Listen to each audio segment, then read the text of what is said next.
itu dimulai dari seorang pendidik, kemudian ke kursi DPRD, kemudian beralih menjadi kepala desa, Pak Deh. Apa sih yang melatar belakangi keputusan itu, Pak Deh? Mundur dengan hormat tanpa pensiun Pak Deh. dari PNS. Ya. Untungnya terpilih 2009 Iya Pak Deh. sebagai anggota DPR dari Partai Syarikat Islam Indonesia. Iya. PSI, bukan PSI yang sekarang, tapi PSI yang dulu. Ya. Iya, betul. Tidak ada administrasi yang memerlukan bayaran, Pak Deh. Tidak ada. Apapun itu, Pak Deh. Apapun. Pokoknya semua tanda tangan saya gratis. Iya. Ribuan kasus-kasus yang tidak bisa diselesaikan lewat pengadilan. Iya. Karena banyaknya. Iya. Bukan karena tidak mau pengadilan, tapi karena banyaknya. Sehingga didoronglah bagaimana desa dan kelurahan itu bisa menyelesaikan tanpa mulai proses pengadilan. Ada objek wisata yang merupakan surga yang tersembunyi di Bulukumba ini, yaitu wisata Aparalan. Apakah betul Pak Desa tidak ambil uang? Tanya bendahara. Iya, betul. Nah, tanya pelaksana kegiatan. Iya. Selamat bergabung di obrolan hangat para pandita. Persembahan Bulukumba TV. Di sini, kita percaya inspirasi tidak punya batas, karena pelajaran bisa datang dari mana saja. Dari kisah kecil, perjalanan panjang, bahkan dari obrolan sederhana. Banyak yang merasa hebat namun enggan berbagi, tapi tamu kita kali ini berbeda.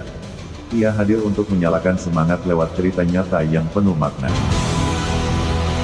Mari kita sambut bersama Bapak Dr. Haji Amiruddin, salah seorang kepala desa di Kecamatan Bontobahari, tepatnya di Desa Ara. Beliau bukan kepala desa biasa, tetapi sosok inovatif yang membawa desanya menembus level nasional. Dari penghargaan lingkungan, wisata, hingga penghargaan hukum dan keadilan sosial. Kita langsung saja sapa beliau.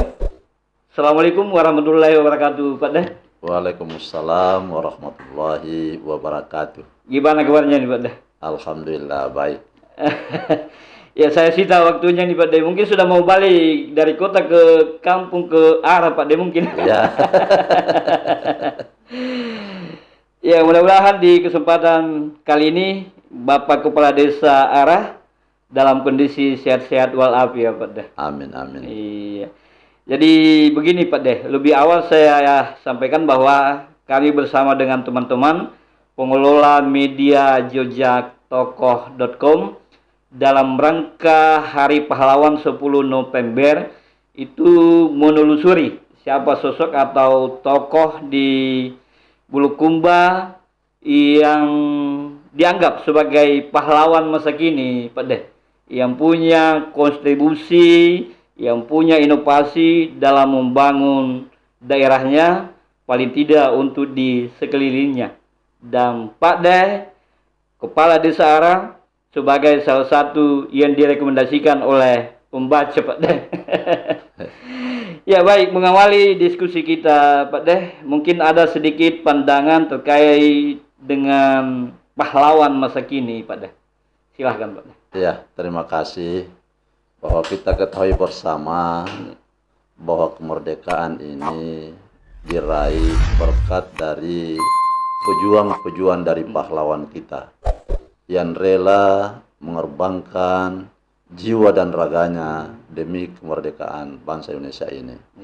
Untuk itu, para pemuda saat ini tentunya jangan menyanyiakan dari perjuangan para pahlawan kita, tapi tentunya kita harus terus memperjuangkan dan mengisi kemerdekaan ini dengan berbagai inovasi-inovasi demi kemajuan bangsa dan negara kita tercinta ini.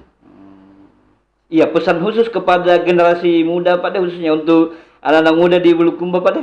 Ya, tentunya kepada seluruh anak muda di Kabupaten Bulukumba yang kita cintai ini, mari memanfaatkan waktunya dengan sebaik-baiknya, mengisi dengan hal-hal yang produktif dan selalu berinovasi.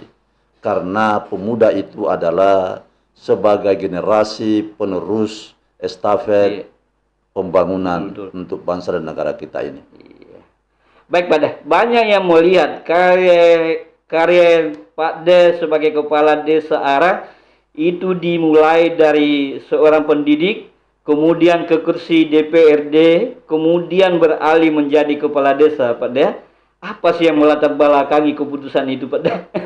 Ya, jadi saya kebetulan awal dari karir saya itu sebagai ASN. Oh iya, betul. Di mana pada tahun 84 saya diterima di Departemen Kehutanan dan ditempatkan di Kalimantan Selatan. Iya Pak De. Nah, saya bertugas di Kalimantan Selatan selama 11 tahun. Lama juga di sana, Pak De. Ya, 11 tahun. Iya. Makanya mempersunting gadis ayu di Kalimantan Kalimantan, Selatan. iya. Kemudian pindah ke Sulawesi Selatan tahun 96. Iya. Ya, setelah pindah di Sulawesi Selatan ini tetap di bawah naungan Departemen Kehutanan, yaitu di BRLKT, Balai Restoran dan Konservasi Tanah wilayah 9 Sulawesi Selatan. Kemudian saya sebelum menjadi ASN, saya kuliah di IKIP waktu itu. Makassar. Masih ujung pandang dulu, Pak. Masih ujung pandang. Berarti Pak Dedi senior saya, begini. Ya, saya masuk 83. 83. Ya, hanya semester 3. Jadi saya keluaran S1 Teknik Bangunan di IKIP Ujung Pandang. Ya, karena persis ya, Pak. diterima menjadi pegawai waktu itu di Departemen Kehutanan, maka ditempatkan. Setelah itu sampai di sana ya melanjutkan pendidikan S1 di Universitas Ahmad Yani Banjarmasin, jurusan Administrasi Negara. Kemudian setelah pindah di Sulawesi Selatan ini tahun 96, 98 ya saya ambil program S2 manajemen pendidikan. Iya Pak De. Selesai tahun 2000. 2001 saya pindah ke Bulukumba. Iya Pak De. Ya, setelah pindah di Bulukumba di Dinas Kehutanan, saya diundang mengajar di antaranya di STKIP, sekarang Universitas Bulukumba. Iya. Kemudian Al-Ghazali. Iya. Kemudian juga di Akper, Akademi Perawat. Kemudian juga dulu ada kelas jauhnya Universitas 45, jurusan hukum, juga saya menjadi tenaga pengajar di situ. Iya, ada. Banyak juga, Pak. Tapi kan terakhir sebagai S3 Pak De, pendidikannya Pak De. Luar biasa Pak De.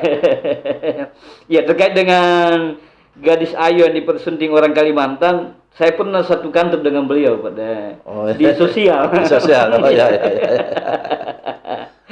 Iya, baik Pak De. Apa yang paling Pak De rasakan yang berbeda di antara ketiga nih, pendidik, kemudian wakil rakyat, dan terakhirnya menjadi pelayan masyarakat di akar rumput, Pak De? Oh ya, jadi saya terakhir mengabdi itu di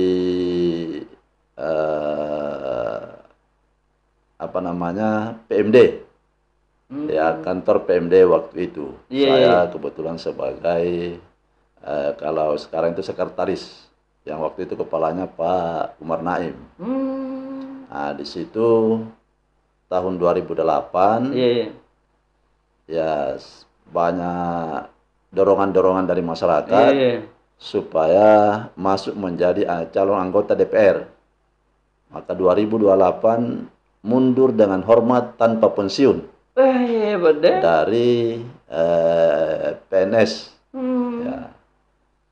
untungnya terpilih 2009 Iya iya Pak De. Iya, sebagai anggota DPR dari Partai Syarikat Islam Indonesia. iya iya iya. Iya. PSI, bukan PSI yang sekarang, tapi PSI yang Saya dulu. dulu. Ya.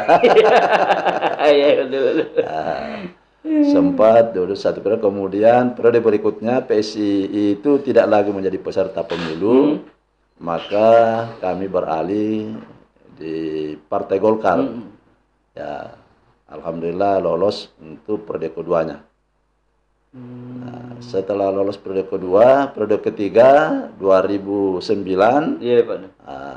kebetulan periode ketiganya ditakdirkan untuk tidak duduk lagi. Iya. Tetapi kebetulan lagi kembali ke kampung. Iya iya. 2020 ada pemilihan kepala desa. Iya iya. Ya, jadi mendaftar dan alhamdulillah terpilih menjadi kepala desa tahun 2020 sampai 2006, karena diperpanjang 2 tahun, berarti masa jabatan kepala desa itu sampai 2008. 2028 Pak De. 2028 ya. Iya iya. Berarti ketika tidak terpilih, Allah membukakan jalan di tempat lain Pak De. Ya, jadi ada hikmahnya. Ada itu. hikmahnya. Nah, banyak juga orang yang bertanya, kenapa mesti bahwa sudah ASN, Iya iya. belum banyak lagi S2 pada waktu itu, Iya, betul. mundur, kemudian mengadu nasib yang belum tentu jelas. Tapi ini panggilan hati nurani. Ya, alhamdulillah terpilih. Kemudian setelah jadi anggota DPR, ada lagi yang berpendapat kenapa mesti anggota DPR sudah jadi anggota DPR menjadi kepala desa lagi. Iya iya Pak De. Iya. Bagi saya itu pengabdian tanpa batas. Iya betul betul. Di mana saja bisa mengabdi untuk masyarakat. Iya. Nah, disitulah kita mencurahkan segala tenaga dan pikiran untuk kemaslahatan masyarakat. Kemudian untuk S3-nya Pak De, pada saat di posisi mana Pak De mengambil pendidikan S3 Pak De? Oh ya, jadi mengambil S3 itu pada saat saya menjadi anggota DPRD Iya. tahun 2010. Ya, saya tertarik itu ambil S3 karena kebetulan kakak saya pada saat promosi S3-nya saya hadir. Luar biasa, saya merasa terpanggil juga, makanya 2010 saya ambil program S3 dan selesai 2016. Jadi saya 6 tahun. Wah, lama juga Pak De. Iya. Mungkin karena kesibukan sebagai anggota karena dewan Pak De. kesibukan. Jadi memang 3 semester selesai mata kuliahnya, tapi penyusunan disertasi itu yang lama. Karena ya kesibukan seperti itu. Ya. Ketika masyarakat mulai membicarakan kepemimpinan Pak De yang turun langsung ke lapangan, bukan sekedar tunjuk tangan saja Pak De, apa yang Pak De rasakan dari penilaian masyarakat itu Pak De? Sebagai kepala desa yang selalu terjun ke lapangan dan selalu merespon apa yang menjadi kebutuhan masyarakat Pak De. Ya, satu kuncinya dalam melaksanakan tugas itu adalah ketulusan dan keikhlasan. Kemudian kita harus dalam melaksanakan tugas itu, kita bagaimana caranya yang terbaik dalam melaksanakan tugas. Memberikan pelayanan dengan sebaik-baiknya kepada masyarakat. Dan saya sudah niatkan memang bahwa saya hibahkan untuk diri saya ini semua tanda tangan saya gratis. Jadi tidak ada yang dibayar. Tidak ada administrasi yang memerlukan bayaran Pak De. Tidak ada. Apapun itu Pak De.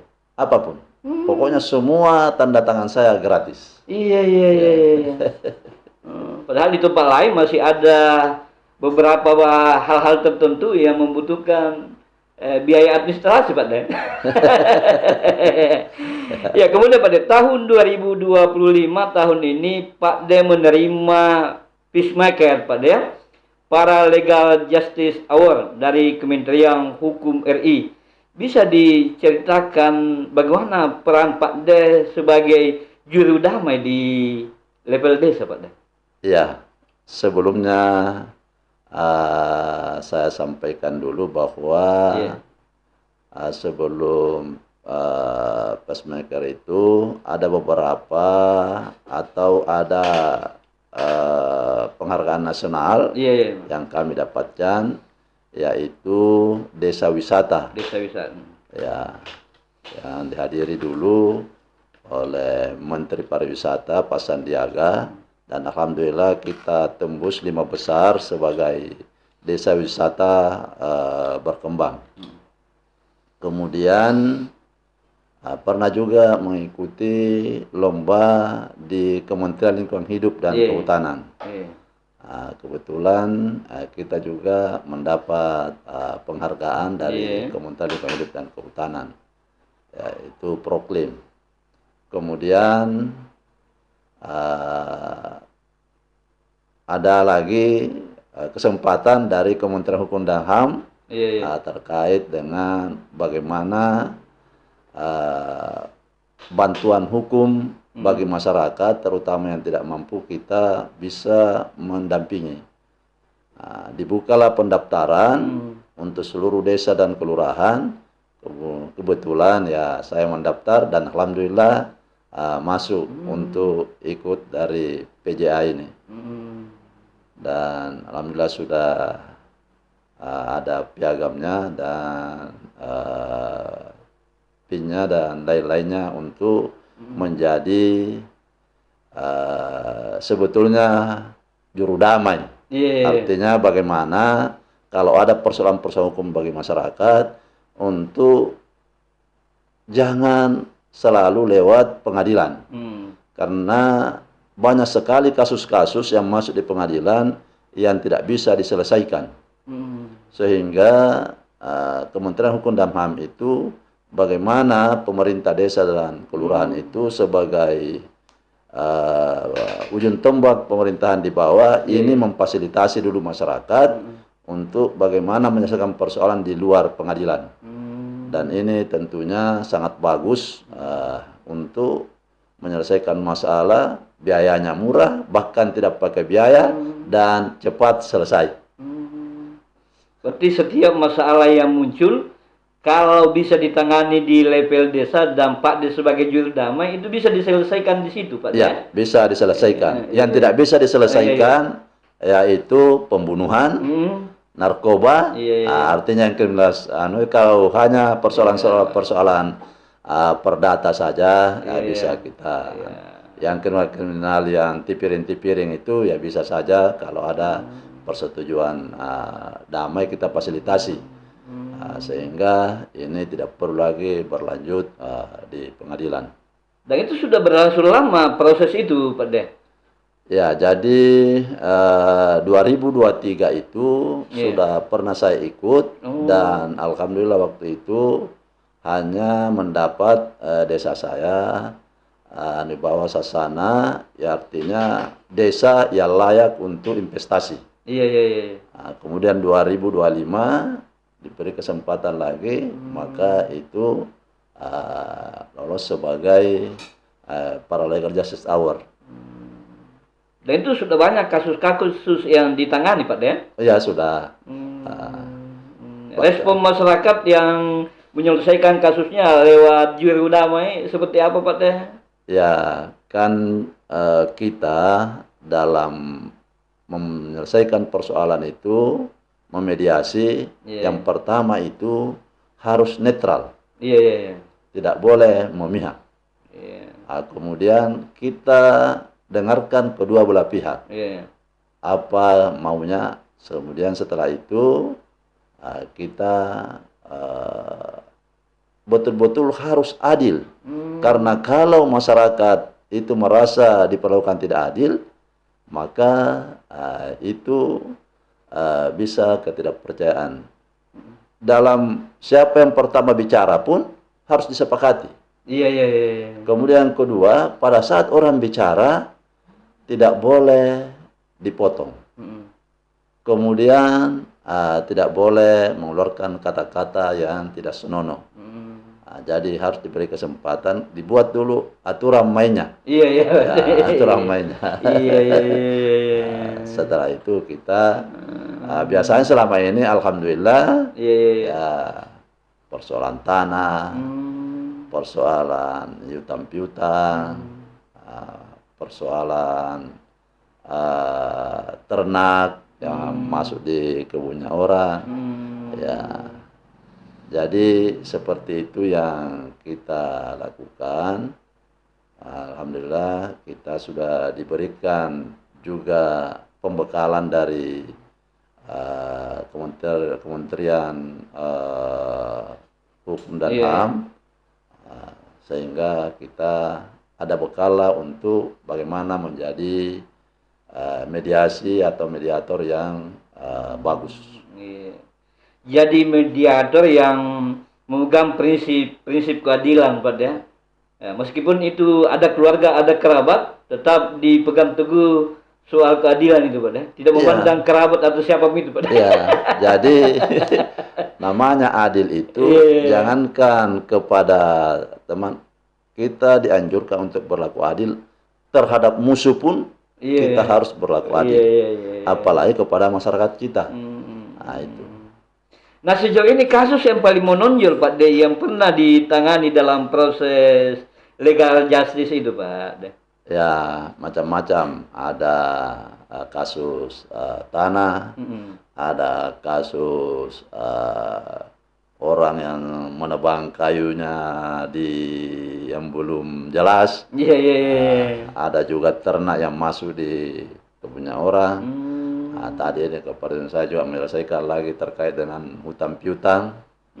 Ya, ada juga yang pernah ya masalah perkawinan. Ya, kebetulan ini anak adalah anaknya sudah bercerai suami istri. Kemudian anaknya mau menikah.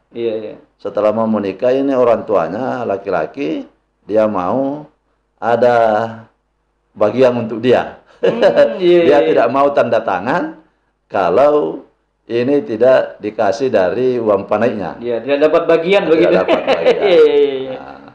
Berapa dia minta, setelah kita fasilitasi, kita berikan pengertian bahwa ini memang kewajiban orang tua itu untuk merestui anaknya.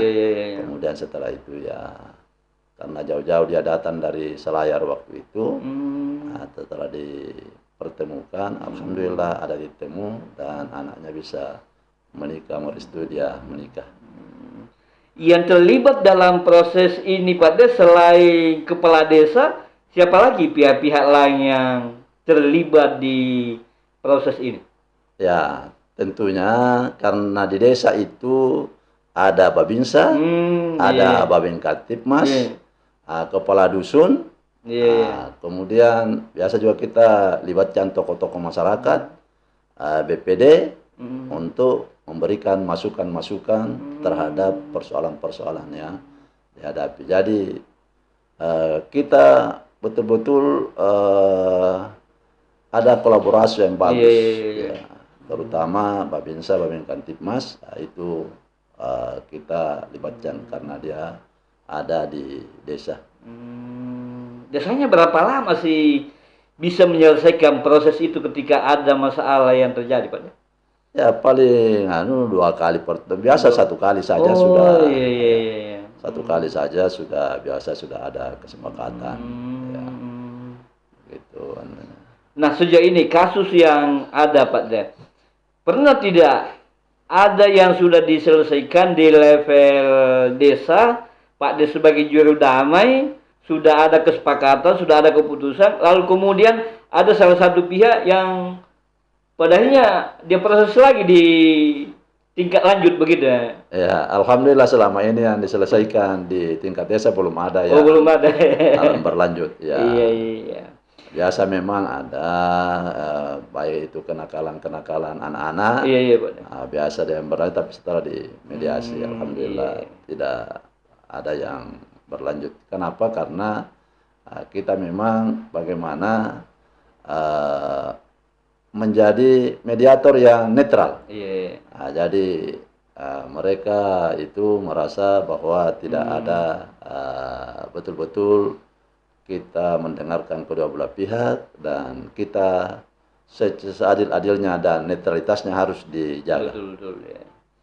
Banyak yang menyebut penghargaan itu bukan soal prestise dan prestasi, tetapi soal nilai kemanusiaan. Apa momen yang paling berkesan saat Pak D berhasil menyelesaikan sengketa tanpa harus melalui jalur hukum, Pak D? Ya, kan inilah tujuannya sebetulnya, bahwa menurut Kementerian Hukum dan HAM itu ribuan kasus-kasus yang tidak bisa diselesaikan lewat pengadilan. Iya. Karena banyaknya. Iya. Bukan karena tidak mau pengadilan, tapi karena banyaknya. Banyaknya. Sehingga didoronglah bagaimana desa dan kelurahan itu bisa menyelesaikan tanpa mulai proses pengadilan. Iya. Tentunya kita ini terpanggil juga kalau kita membantu orang yang bersengketa kemudian menyelesaikan masalahnya dengan damai, itu ada kepuasan tersendiri yang tidak bisa diungkapkan dengan kata-kata. Luar biasa, Pak De. Nah, sejauh ini kira-kira Pak De tahu tidak kalau ada desa yang lain melakukan hal yang sama? Atau desa Ara sejauh ini satu-satunya desa yang melakukan proses itu, Pak De? Jadi sebetulnya semua desa itu melakukan mediasi kalau ada persoalan-persoalan. Iya. Jadi diakui atau tidak oleh Kementerian Hukum dan HAM itu, semua desa itu, kepala desa menyelesaikan persoalan-persoalan desanya. Hanya secara formalnya bahwa kita desa ada bantuan hukum, pos bantuan hukum, memang ada persyaratan-persyaratan yang harus dilaporkan ke Kanwil Hukum. Kemudian kita didaftar. Yang sudah dapat itu di Bulukumba, antaranya Desa Bira. Oh, pernah juga, Pak De? Ya, Desa Bira, Desa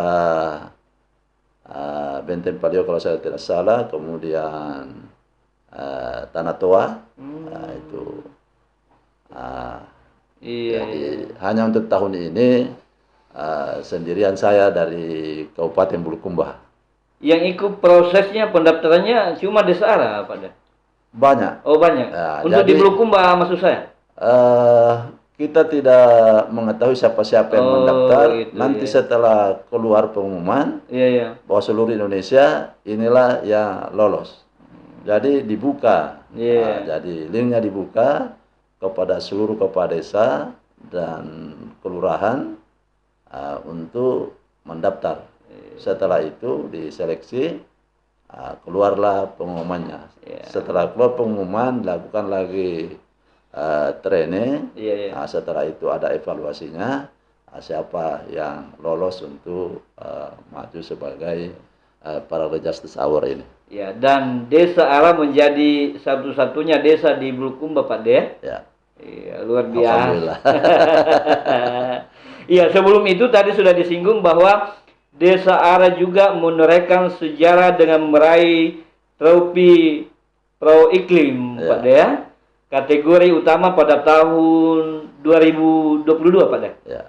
Apa filosofi di balik keberhasilan Pak De mengajak masyarakat mencintai lingkungan hingga diakui oleh Kementerian Lingkungan Hidup dan Kehutanan, Pak De?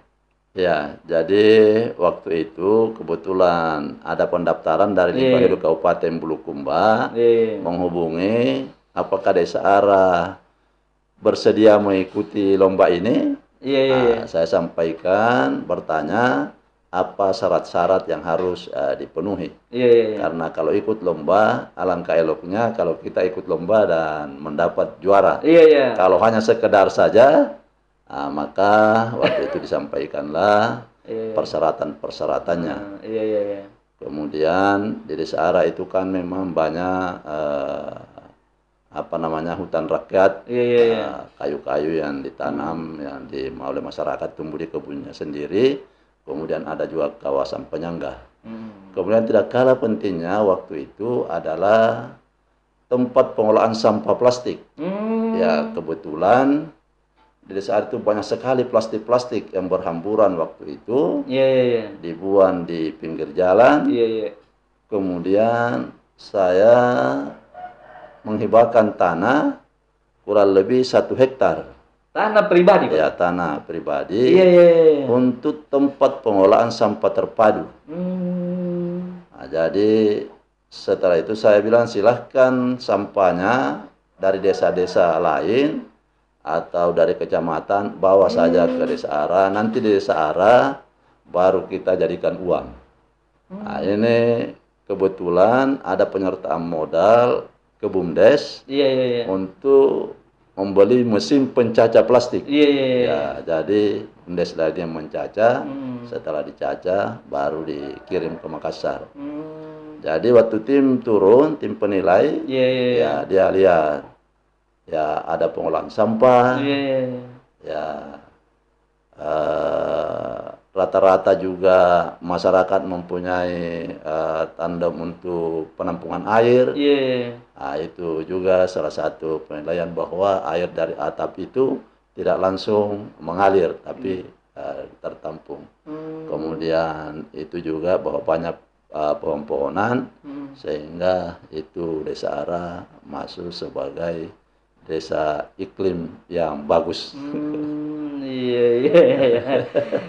Di sana ada pengelolaan sampah plastik, Pak Deang. Kemudian diberi juga ruang kesempatan kepada desa-desa yang lain untuk membawa sampah-sampah plastiknya, Pak Deang. Ya. Nah, sejauh ini desa-desa yang sering berkontribusi membawa sampah plastiknya, desa apa saja? Ya.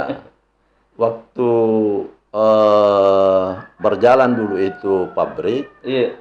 biasa ada juga dari desa Darubiang, bawa anunya desa Bira. Iya, iya, iya. Bahkan dari Bulukumba kota pun ini yang di anu itu di Pasar Tua itu ada di situ bank sampah. Bank sampah, ya. Kita ambil dulu. Oh, dibawa juga Pak Deang itu? Dibawa juga ke arah untuk diolah. Iya. Iya. Sayangnya sekarang itu armada yang kurang, karena armada BUMDes ini dulu ada pickupnya, kebetulan sudah kurang bagus mesinnya, sehingga perlu nanti kita ini mudah-mudahan tahun depan ini kita bisa beli armada yang lebih representatif lagi, sehingga bisa ini normal kembali. Ya, mesti diprogramkan gitu Pak. Ya. Karena sampah ini khususnya sampah plastik tiap tahun saya lihat ini tingkat volumenya ini semakin meningkat ini Pak. Ya, kemudian pada tahun 2021 Pak kalau saya tidak salah tadi juga disinggung bahwa Desa Ara masuk top 50 anugerah desa wisata Indonesia Pak ADWI, serta menjadi juara kelima desa wisata berkembang. Apa rahasianya sampai kemudian mampu bersaing dengan ribuan mungkin desa di seluruh Indonesia, Pak? Iya, jadi Kementerian Pariwisata dan Ekonomi Kreatif juga membuka untuk lomba desa wisata. Nah, setelah saya pelajari, ini cocok, ini kita ikut. Makanya lengkapi semua administrasinya dan foto-foto dan lain-lainnya, baru kita kirim ke linknya. Setelah itu keluarlah 100 besar. Setelah keluar 50 besar. 50 besar. 50 besar. Inilah yang dikunjungi oleh Pak Menteri untuk lakukan penilaian.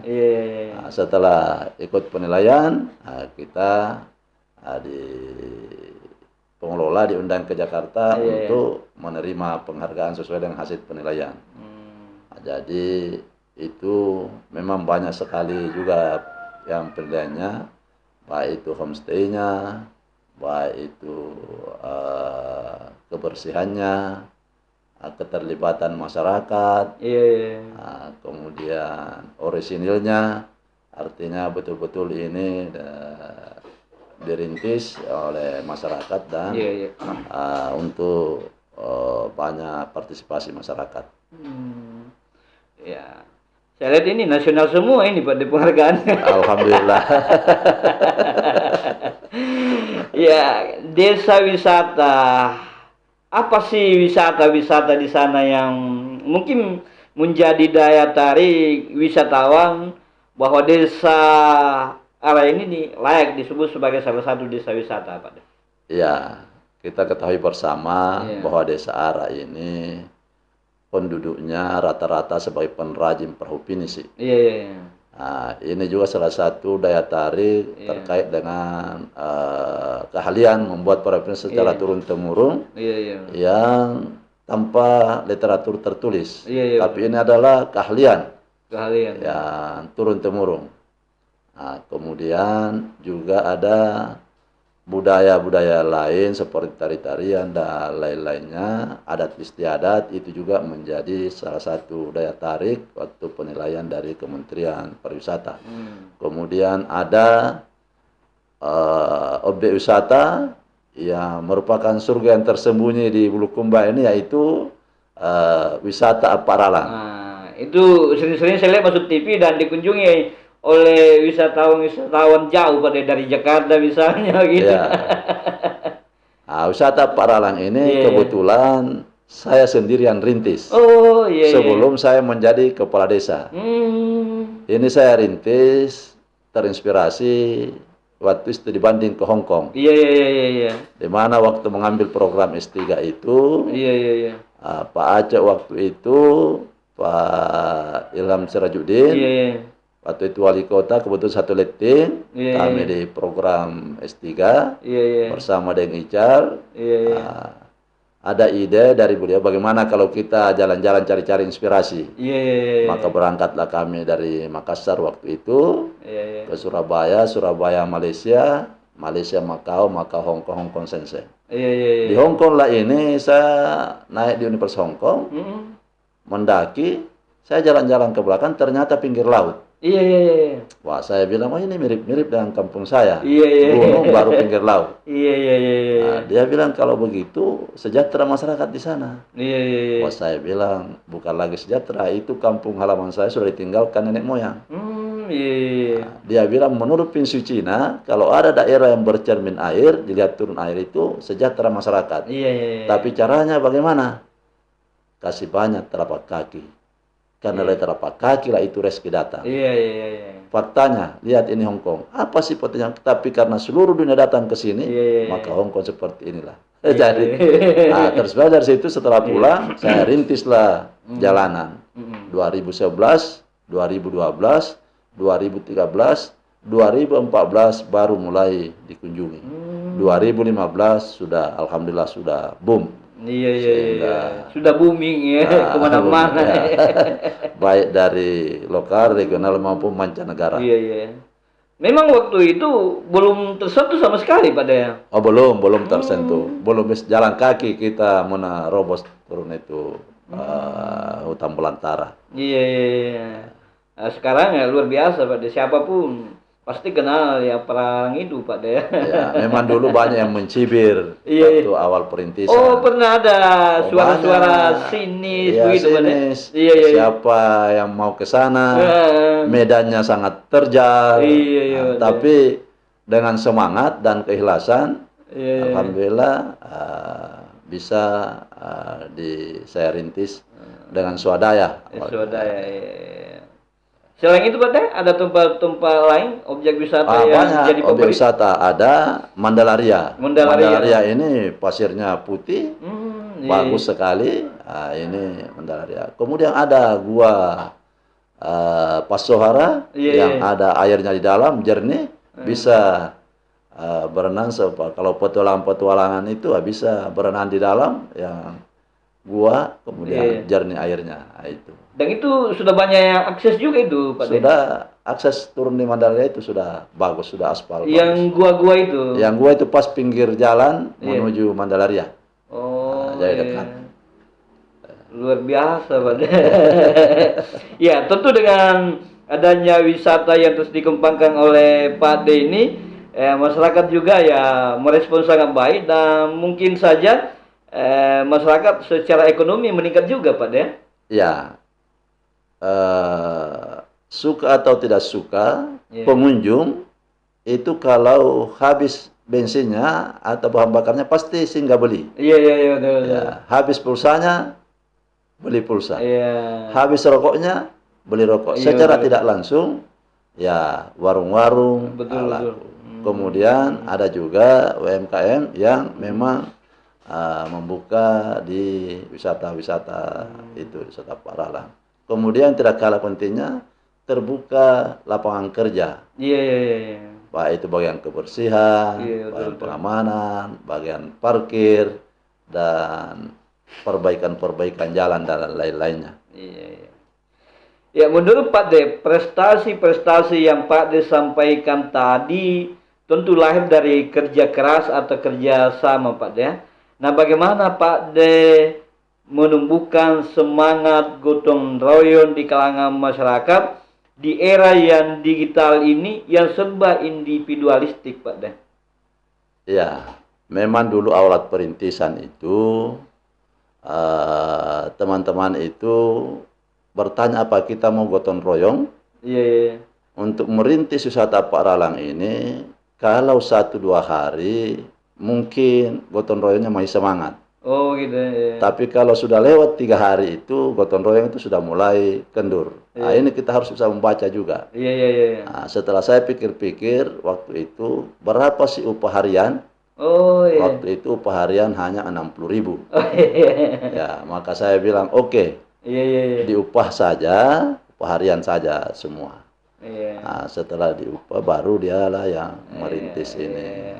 Jadi biar juga kita mau upah, kalau tidak ada yang mau kerja tidak bisa Iya, juga. betul. Iya, betul. Makanya ini. Nah, tetapi memang gotong royong itu di arah masih Masih sangat kental ya, kental. Pak De ya. Kita bisa lihat kalau ada orang meninggal, Hmm. karena di sana itu kuburan tidak mudah digali karena batu. Iya, betul Pak De. Begitu diumumkan bahwa ada orang meninggal, berbondong-bondong lah datang ke sana membantu untuk menggali kuburan. Iya. Bahkan tukang-tukang perahu pun ini sih dia libur kalau ada Hentikan pekerjaannya, hentikan Pak, ya? pekerjaan, tidak Iya. pergi kerja kalau ada orang yang meninggal. Iya, kayak saya lihat memang sepanjang Bira arah ke sini Pak De itu luar biasa di situ batunya itu Pak De. Ya, batu. Batu Jadi, cadas begitu. pakai breaker itu untuk menggali. Ah, iya, iya Pak De.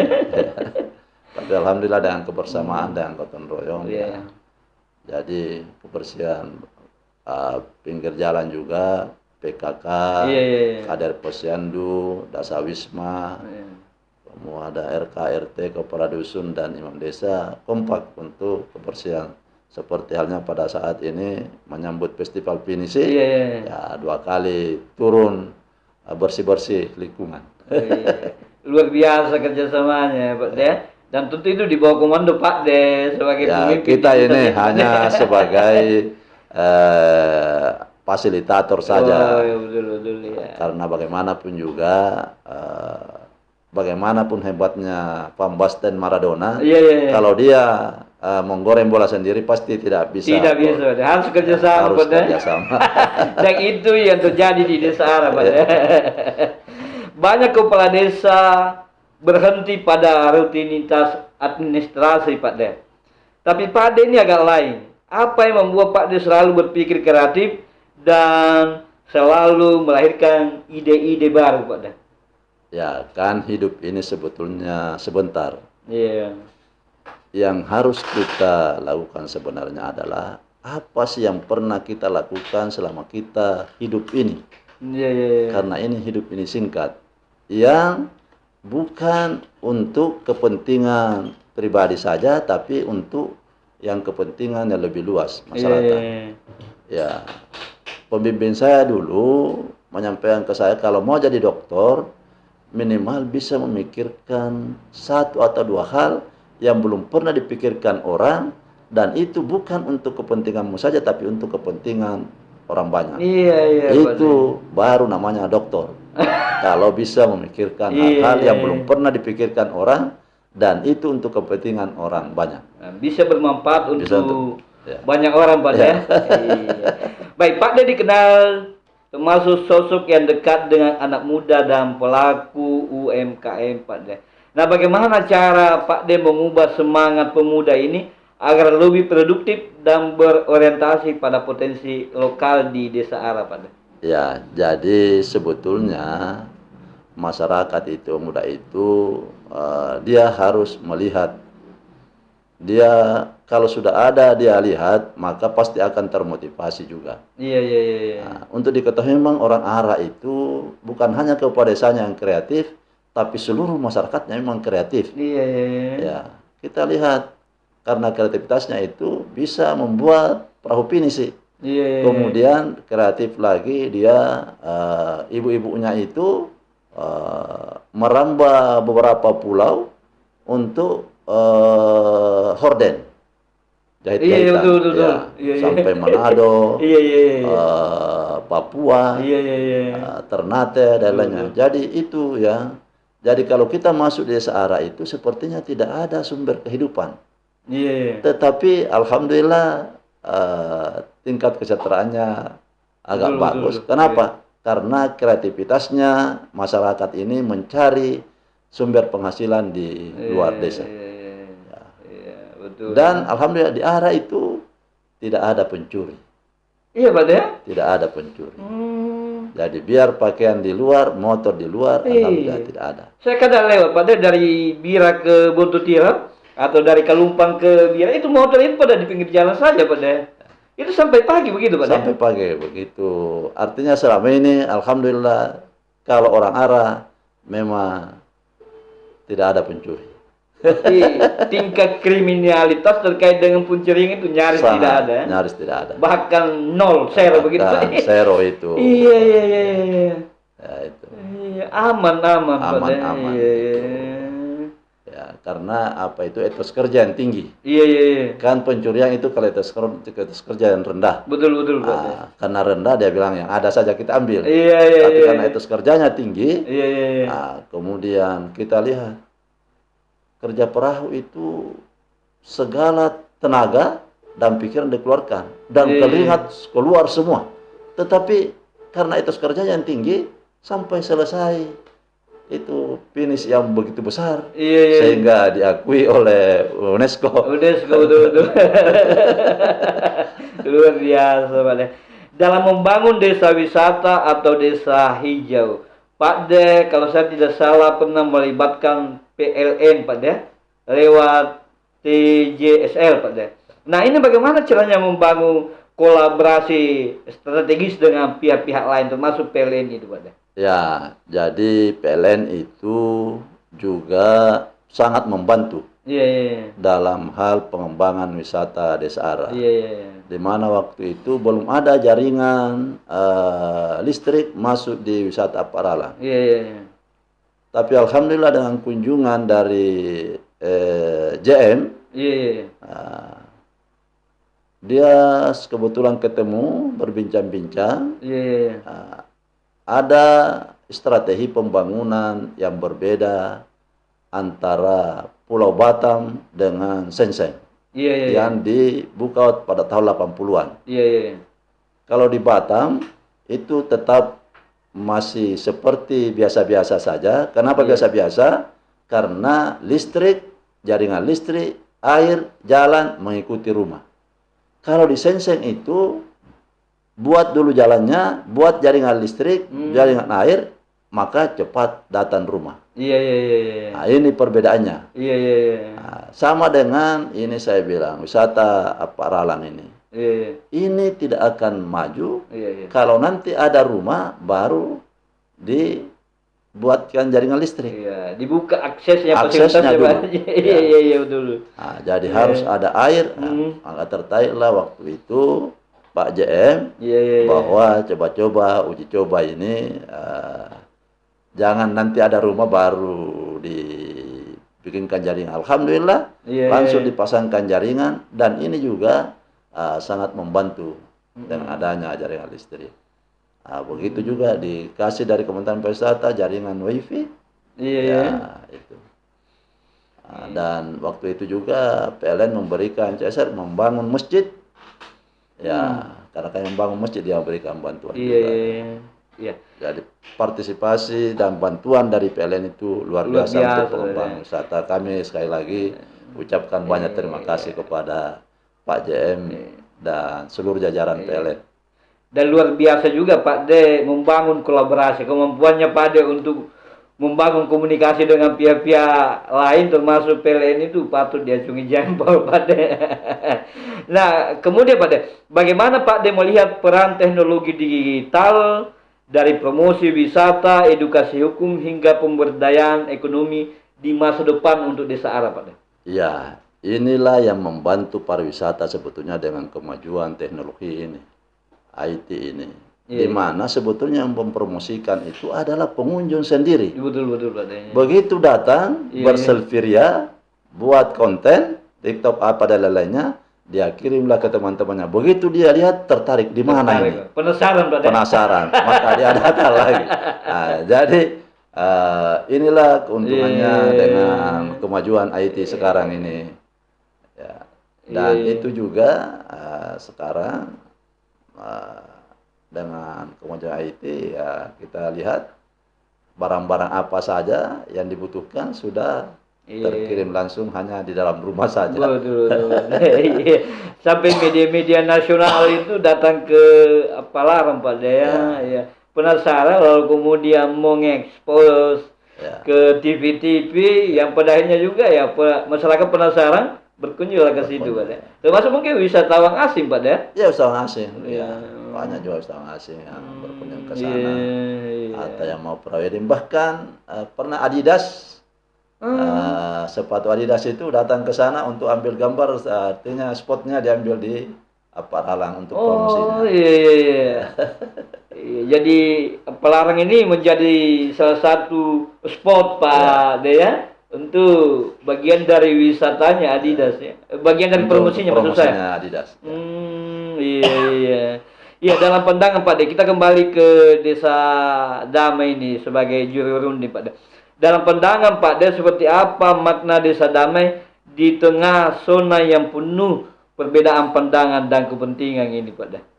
Ya, pasti itu kita ini kan lahir dari perbedaan. Iya. Jadi kalau ada yang berbeda, kita maklumi.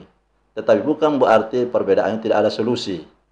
Karena seandainya kita ini tidak berbeda antara ayah dan ibu, maka kita tidak lahir. Justru dengan kerjasama, perbedaannya ada kerjasama, maka lahirlah pemuda-pemuda yang ganteng dan cewek-cewek yang cantik-cantik ini. Nah, jadi tetap kita bagaimana menjalin kolaborasi. Perbedaan itu adalah hal yang biasa, yang wajar, tetapi bagaimana perbedaan-perbedaan itu kita sinergikan dengan sebaik-baiknya sehingga bisa mencapai apa yang kita harapkan demi untuk kemaslahatan dan kesejahteraan masyarakat. Iya, banyak konflik sosial yang berakhir panjang prosesnya Pak De. Tapi di Desa Ara justru diselesaikan lewat pendekatan kearifan lokal. Nah, ini bagaimana Pak De menanamkan budaya dialog dan saling menghormati satu sama lain di kalangan masyarakat ini Pak De? Ya, jadi sebetulnya ini di Desa Ara itu budaya turun-temurun itu memang saling menghargai itu tinggi. Dan itulah kan ini budaya pembuatan perahu itu kalau dia tidak saling menghargai itu sesama tukang tidak bisa jadi itu. Iya betul. Nah, makanya itu juga pemesan kalau dia tidak menghargai itu tukang perahu, perahunya biasa tidak bisa turun ke laut atau turun tapi cepat tenggelam. Nah, karena itu bayangkan keringatnya bagaimana tenaganya, panas kepanasan dulu, hujan kehujanan, tiba-tiba disalimi, maka ternyata setelah saya telusuri, apa betul ada keahliannya atau ilmunya sehingga ini kapal tidak bisa turun? Atau cepat tenggelam? Ternyata dalam Al-Quran juga bahwa orang yang makbul doanya itu salah satu yang makbulnya adalah orang yang tersalimi. Betul. Nah, makanya jangan coba-coba mensalimi orang karena itu makbul doanya. karena tidak masuk di akal, hanya pahat saja ditaruh di depan kapal, kapal tidak bisa bergerak. Ternyata saya telusuri, memang yang makbul doanya itu adalah orang tersalimi. Ya, hanya karena keyakinannya, karena dia tersalimi. Kalau dia tidak tersalimi, biar berapa pahat ditaruh di depannya, tetap kapal meluncur dengan bagus. Berarti bukan sekedar mitos itu cerita. Bukan. Iya. Kalau dia tersalimi. Iya. Nah, makanya dia itu bagaimana sesama mereka juga dia harus akur sehingga ini proses pembuatan perahu ini bisa berjalan dengan bagus. Iya. Makanya ada yang sebelah kanan, ada yang sebelah kiri. Ini kan harus sama naiknya ini. Iya, seimbang. Ya, harus seimbang. Iya, jika boleh menulis Pak De satu kalimat tentang Desa Ara hari ini, apa kalimat yang akan Pak De tulis? Ya, Desa Ara ini adalah desa yang unik. Dan memang ini desa adalah desa tua karena masih zaman Belanda itu desa Ara ini adalah sebagai salah satu distrik di Kabupaten Bulukumba ini. Nah, jadi apa yang saya mau sampaikan bahwa mari masyarakat bersama-sama untuk membangun desa kita tercinta ini dengan berupaya bagaimana tenaga dan pikiran kita curahkan untuk kebersamaan kita demi kemajuan desa tercinta kita ini. Iya, baik Pak De. Ini terkait dengan rekan sejawat Pak De ya. Karena Pak De ini bagi saya ini salah satu kepala desa yang cukup visioner, cukup punya ide dan gagasan. Apa yang Pak De ingin sampaikan kepada rekan sejawat buat Pak De sesama kepala desa gitu? Ya, jadi kalau mau tenang menjalankan amanah, tugas dan tanggung jawab sebagai kepala desa, maka yang pertama harus ada transparansi. Iya. Kemudian harus ada kolaborasi, bagus. Dan yang tidak kalah pentingnya adalah bagaimana memanfaatkan dana desa itu, baik ADD maupun dana desa dengan sebaik-baiknya, efektif, efisien, dan jangan mengambil yang bukan haknya. Cukup gaji dan tunjangan, itu saja. Iya Pak De. Tidak usah berpikir bahwa ada sisa-sisa pelaksanaan kegiatan atau kegiatan proyek, karena itu yang membuat tidak tenang. Iya Pak De. Ya. Jadi kalau saya manajemen terbuka, semua perangkat desa tahu berapa anggarannya, kemudian pelaksanaannya. Kalau ada lebihnya, maka harus disetor ke kas desa untuk dibuat program lain. Jadi kita tidak ragu, mau ada pemeriksaan, baik dari inspektorat, kepolisian maupun dari kejaksaan, silahkan saja. Karena memang tugasnya untuk di penegakan hukum. Jadi kita tidak usah alergi kalau datang bertanya, datang diperiksa, karena memang tugasnya. Kewajiban kita adalah melaksanakan program dengan sebaik-baiknya, tugas kita dengan sebaik-baiknya, dan memberikan penjelasan apa adanya. Jadi tidak perlu ragu. Biasakan ada orang yang risih kalau ada inspektorat, ada kepolisian, ada kejaksaan. Kita justru senang kalau ada yang masuk, karena daripada nanti kita pensiun baru masuk, kita sudah tidak ada memberikan penjelasan yang sebenar-benarnya. Seperti itu. Jadi kita tidak melakukan hal yang aneh-aneh Pak De. Kan tidak mungkin kita dihukum kalau kita tidak bersalah. Karena berdosa juga aparat penegak hukum itu kalau dia mensalimi. Kalau dia mensalimi. Jadi kita sampaikan saja apa adanya dan bisa ditanya. Itu kan kepala desa tidak mungkin bisa ambil uang kalau tidak diketahui bendahara atau pelaksana kegiatan. Jadi kalau mau tanya apakah betul Pak Desa tidak ambil uang, tanya bendahara. Tanya pelaksana kegiatan. Jadi itu, jadi gampang sebetulnya itu. Iya. Kalau mau mengetahui bahwa Pak Desa ini ambil uang atau tidak, karena Pak Desa tidak bisa mencairkan tanpa melalui bendahara Betul, atau pelaksana kegiatan di lapangan. Ya baik Pak Deh, kita dibatasi oleh waktu dan sepertinya kita cukup lama nih diskusinya nih, banyak waktu yang saya sita ini Pak Deh. Terakhir ini Pak Deh, dalam setiap langkah pembangunan bagaimana Pak Deh menjaga keseimbangan antara modernisasi dan nilai-nilai budaya ARA yang kaya dengan sejarah bahari Pak Deh? Ya, jadi semua program pembangunan itu dimusyawarahkan melalui musyawarah desa. Kemudian hadir BPD, kemudian tokoh masyarakat, tokoh pendidik, tokoh agama. Disitulah dirumuskan yang mana pembangunan yang kita programkan. Bukan hanya pembangunan fisik, tetapi kita juga ya pembangunan spiritual, termasuk keagamaan. Makanya sana kita semua titik-titik yang belum tersentuh pendidikan TK-TPA kita buka untuk ada guru TK-TPA di situ yang kita memberikan insentif dari dana desa. Ya. Iya benar. Terakhir ini Pak Deh, sebelum kita akhiri diskusi kita sebagai penutup, apa pesan dan kesan yang ingin Pak Deh sampaikan khususnya untuk generasi muda, lebih khusus lagi untuk anak-anak muda di Desa ARA Pak Deh? Ya, terima kasih. Yang pertama saya mengucapkan terima kasih kepada Bapak ini yang sudah saya juga terima kasih Pak Deh mengundang ini. Ya, jadi sekali lagi anak muda ini memanfaatkanlah waktunya untuk belajar dan belajar. Setelah belajar dan belajar, sudah ada kompetensi yang dimiliki, maka kompetensi ini bagaimana kita aktualisasikan. Untuk apa? Bahwa saya pernah ada.